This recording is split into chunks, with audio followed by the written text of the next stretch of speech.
হয়ে গিয়েছে, ওনার চেহারা এত সুন্দর ছিল, জুলাইখা নিজেই ইউসুফের প্রেমে পড়ে গিয়েছে। নাউজুবিল্লাহ পড়েন।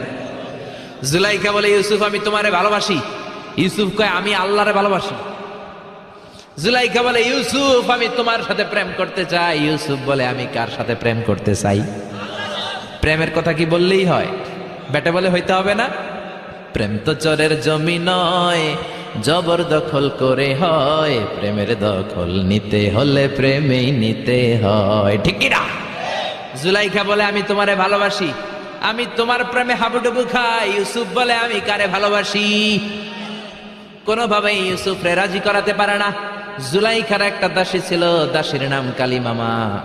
জুলাইখা কালিমামারে বলে, ও কালিমামা, কোনোভাবেই ইউসুফরে বুঝাতে পারলাম না। একটা কাজ করবা, আজ রাত 12টার দিকে আমার গোপন কক্ষে নিয়ে আসবা। ওই গোপন কক্ষে যেতে বড় বড়